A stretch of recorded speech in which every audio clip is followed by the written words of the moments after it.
In our last two Edible Acres videos, we talked about air prune beds, and we talked about the living wall down by the road. And I was realizing this morning there's a space in between these two that I think is really compelling. We've talked about in the past. I'd like to do an update on a space here that is 25 feet by 25 feet, so a little over 600 square feet. That is nursery space that is absolutely explosive with amazing plants and a ton of diversity. So let's take a look. I'm going to focus this tour on just this space in between the pallet woodshed there, which is to the south. And again, we're on a north-facing slope, so that is the southern edge of this space. We're on the eastern side here, and the north-face slope of this gentle slope up to this high tunnel. And so within this 25 by 25 foot space, I haven't cataloged specifically the number of plants, but I would guess it's over 100 different types. And I'd like to spend some detailed time on it this morning, talking about what's happening in here. We can start right where we are, and you can see here in front of me is a lovely skirret plant, which I planted. And now what I'm hoping for is that it might make some babies underneath it. And I'm learning it's very sluggish to do so, but there are some popping up in here. The lessons that I'm learning with all of this work is it really pays to understand and be able to identify seedlings. I'll talk about that in more detail in a moment. So the skirret being on the northern western tip of this bed, we can look at some other elements in here. We've got some asparagus, and these are actually asparagus that we dug up from the side of the road to try to save them from being mowed all the time and give them a nicer home. Using walking onions, a lot of times I find alliums are a really nice edging plant in that they are a great last edge between a walking space or a driveway, since they stay upright and they don't take up a lot of space. Underneath them, we've got actually a little red bud that popped up in here recently, right in the middle, you can see. And senna, I've talked about senna before. It's very slow to wake up in the spring. So if you got senna from us in the past, this is it here, Fabiaceae, it may be a little while before it really wakes up. Now all of these are understories to a blackcurrant bush, which I'm stool layering for propagation purposes. And that's right in the center of the bed. This is actually a pretty wide bed, about 5 feet wide or so. So putting the taller elements in the center of the bed, or those elements that don't need to be interacted with a whole lot, like shrubs, makes a lot of sense. This edge is all sea kale. I took cuttings this spring, kept them warm in a greenhouse. I'm learning that for sea kale, the root fragments really enjoy being warm in order to callus and start growing. Now in between the sea kale, you'll see all these little seedlings.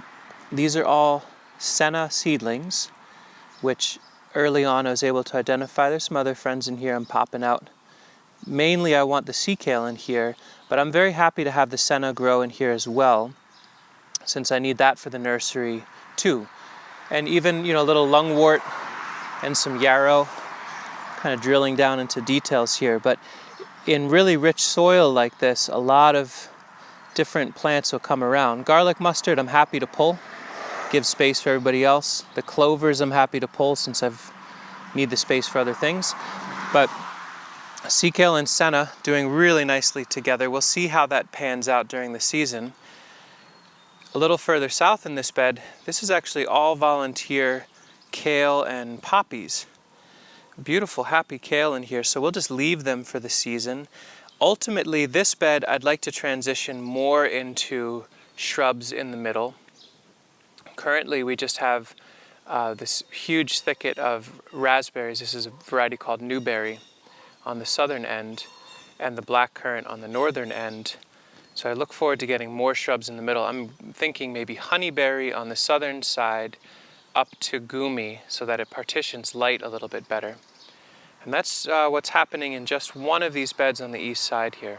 If I look down through this northernmost bed in this little 25 foot by 25 foot area, there's a cast of characters happening here. We've got blue hyssop, which we offer through the website. And you can see I've shaved the walkways of last year's wood chips and sawdust and use that to bank around these stems, and that'll help make a whole lot more seedlings. Just past the hyssop we've got yellow horn seedlings, Xanthoceras. It's supposed to be a really cold hardy source of oil that you can press from the seeds. So I'm growing them out in here for a season. Interestingly, in here there is this arbitrary, I believe it's a pear, that I'm guessing a squirrel planted. Likewise, this Carpathian walnut. So the squirrels eat a lot of our plants, but they also plant a lot of our plants. Just on the other side of that, I've got some mulberry seedlings coming up, some Cornus mas, or the cornelian cherry, little transplants. I dug these out from under a tree in a city park where normally they spray, so I figured I'd save them from dying. And we also got some cuttings of black lace elder in here. And this is the first time I've tried growing it. It is not that strong of a plant. I see a lot of them dying off. In fact, here's one. Most of my cuttings are really thriving. Black lace is not, so we'll see if that's going to be a viable plant to offer up. Speaking of viable, here's yastaberry. These are all dormant hardwood cuttings I put in this spring. They're growing like mad. And from cuttings, I should be able to also stool these and get rooted divisions from these stems. Now, so far, pretty much everything we've talked about has been exclusively perennials, but what I like to do is, here's a little gap. I was going to put more perennials in, but I thought here's an opportunity for us to grow some Chinese cabbage. So Sasha can make some kimchi with this little gap, and in the fall I can put this back into cuttings or something else. Likewise on this side, just to the west of the yasta, some more cabbage. So it's a good reminder that perennials and annuals absolutely can occupy similar space. In here we've got smoky serviceberry. It's a running serviceberry type. And in this very rich soil, I suspect these second-year seedlings will be able to send up new shoots, some suckers and runners. And I look forward to having enough of those to be able to actually offer them through the website. It's a really great variety. I'm playing with fire with this next plant, but this is a special variety of sunchoke called Diversity from Oikos Tree Crops. I've got this variety and then Blue Eye, and we'll see if I'm going to be able to actually keep up with them. I'm seeing them spread already, but I trust that it'll just be an excellent source of mulch, that I can pull them, let them dry in the pathway, and then use them as mulch around plants. We'll see how that works. And then on the far end of this bed is Marge elderberry. And these were cuttings I put in last spring. They are now about 4 or 5 feet tall. And what I'll do is, rather than digging these up in order to send out orders, again, I'll simply stool them. We've got enough compost from the chicken yard. I'll just keep dumping compost in here. When they're dormant in the fall, I can pull the soil away and trim out rooted plants. I should be able to get 4 to 5 foot tall rooted plants. I'm guessing there's about 150 or 200 plants that I can get from this one 2 foot by 4 foot space. So that's one bed. Moving up from that southern bed to the middle bed in this block, it's a little less density, but that's because a few things are happening. On the edge here, we've got wild licorice, which is a native nitrogen-fixing shrub or herbaceous plant, but it makes a shrub form. This will be its 3rd year. I'm hoping to see some actual flower and seed. I'd like to be able to collect seed from these. And I'm watching these to see if they sucker and run like I suspect they might, and keep an eye on what that is all about. Just behind them, enjoying the nitrogen they're fixing, is one of many blocks of open pollinated potato onions I'm growing out. It's a perennial storage multiplier onion, which I absolutely will be offering for fall shipping and moving forward. I really want to get a full perennial alternative to annual onion production going this year. Now here's a space, it's one of the first ones you've seen in this video, of an actual gap. But what's in here, everywhere you see space, wood chips, there's about 600 American persimmon seeds. I've cast them all on the southern side of this bed so that as the shrubs continue to grow, the bud 118 rootstock for apples, my yastaberry, more sunchokes, more lovage, some Turkish rocket, the southern end, which is getting all of this sunlight, can be a place for seedling persimmons.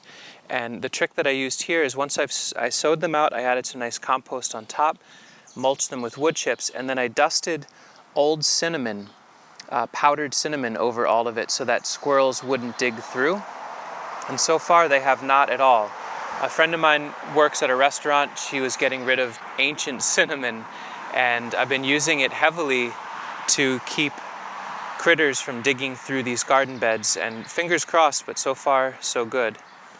And I'll have to really keep up with these sunchokes as well. I've been pulling them as they come and using them as mulch. I might also, once the persimmons come up and they're tiny and tender, I'll cut these sunchokes low and shred them up and use them as a green manure to feed these persimmon babies.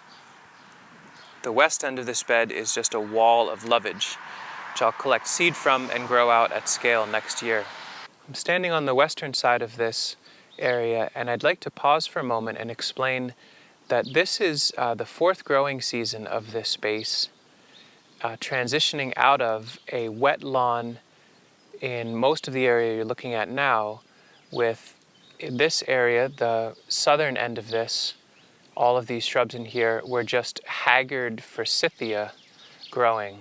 And the way we transitioned this space is in August of 2015, we went through with hand tools and cut all of the forsythia super low to the ground and laid it where this permanent bed is, basically starting a green manure hugel mound. And then onto that we dumped a huge amount of wood chips and some clay soil from some ponds we were digging. And that's how all of these beds were made. It was basically deep, deep deposition of wood chips, rotted hay, some clay subsoil, a little bit of compost, and just burying and burying and burying the grasses. And that's how these beds were developed. And at this point, they're so fertile and so rich and so carbon heavy, they don't need to be watered at all anymore, which is pretty exciting. This more southern bed has a very complex mix of characters. There's some Chinese medicinal perennial herbs on the east side. I can't even remember their names, to be honest. Some more yastaberry. Been dotting them all throughout the garden. It's been a very popular plant, so I want to make sure I've got lots and lots of them. A shout out to my friend Steve Gabriel. He gave me cuttings of a very special elder from he and Elizabeth's Wellspring Forest Farm. So that's called Wellspring Elder, right through here. And a good reminder to be patient. I sowed lupin seeds in this strip last spring. A few came up, but not many. And overwintering, I think, gave the stratification that they needed, and now we've got a carpet of lupin seedlings coming up in there. This is a raspberry patch that I did not plant. It must have come in from seed. And so far I'm seeing no disease on this raspberry, whereas some of the other named varieties I have are getting diseases, so we may offer this up as a more disease-resistant raspberry in the future. I absolutely have to dig this out this season when we get to fall. It's just too big in here. Some monardas, a tulip tree that I can dig out in the fall that came in from its parent off to the edge, some more senna, some more Turkish rocket, whole bunch more sea kale. There's even some Chinese quince growing in here that I'll be moving out to the main nursery in the fall. This westernmost bed runs north-south, counter to the other beds which run east-west. And since it's next to this hedgerow, it gets a lot more shade in the late day. And so we've capitalized on the context that it has and sowed maybe about 800 to 1,000 pawpaw seeds in this area. Year 1, year 2, they're incredibly tolerant of high density sowing. They like shade in the late day, they like moisture, so they'll be very happy here. Some Schisandra chinensis plants, Wu Weiju. I'm very excited to be able to have this vine growing in our life. So I'm stooling this actively. These are all seedlings, and a few of them are flowering. This is their third year. So I'm going to build some trellises for them out at the main nursery and move them. But they're really loving life here in the shade of the hedgerow edge.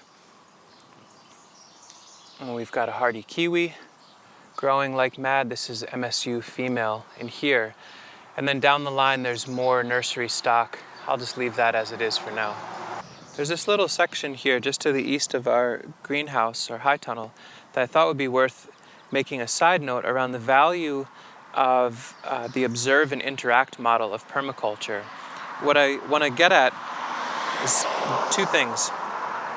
Well, one thing mainly. The side here I've planted in sea kale and wanted it to grow. I had some senna that I seeded and I wanted those to grow. And then all of these seedlings started coming up early in the spring that I did not recognize, but rather than pulling them all at first, I just let them grow. And I realized later on, most of them, if not all of them, are lupin. And so I've never been able to offer lupin through the nursery site. We never had enough stock. And by not pulling those seedlings early in the spring, just giving the space, seeing what they were going to be, we ended up getting carpets of all these little lupins. And in the process of leaving that space alone and not disturbing the soil, Anise hyssop, which are these little beauties with the purple in the middle, they came in very strong because we had one Anise hyssop plant in here last season. And so what I'm learning in spaces like this is to really, until weeds, air quote, are ready to flower and drop seed, maybe there's not a rush to pull everything that isn't the thing you planted. So now in this space, there's Anise hyssop, there's lupins all throughout, there are perennial arugula seedlings that are coming back from their parents. It's a smorgasbord of high-value nursery plants and beautiful long-lived perennial foods and medicines, all from kind of stepping back and letting the plants themselves determine fate a little bit. Probably the biggest member of this whole area that I completely forgot to mention up until now is this multi-graft apple. This was an ornamental apple tree that was here when Sasha and I first met. A huge, towering, haggard old apple that I cut back to about 5 feet, and then each of the regrowth points, so 2 years ago, these were grafted over to 2 different varieties of cider apple, which after 2 years, that's the growth. So absolutely huge canopy. This is another variety of cider apple from 2 years ago. And then this spring I went through and worked over this one to Haralson and Wixon. And you can see these are taking. So next year I can cut this stem and graft it over to yet another variety, and then this little thicket of apple shoots will be 6 varieties of cider production canopy. It's a little unfortunate that it's the southernmost element in this whole area, but I can plant shade-loving plants in here, and I can also cut these back periodically. I should apologize a little. This video is way, way longer than my normal format, and I suspect a lot of you have already left to more exciting realms. But for those of you that are really into high complexity and density and what is possible in small space, this is just touching, just scratching the surface of what's actually in here. So 25 feet by 25 feet on a north-facing slope, poorly drained, next to a busy road with a bunch of stinky trucks, with a massive hedgerow of shade being cast from late day onward. It's just a small cast of characters of what's possible in Zone 5B. So we're a cold climate here. All through deep deposition of wood chips and layers and lots of perennial elements. Thanks for watching.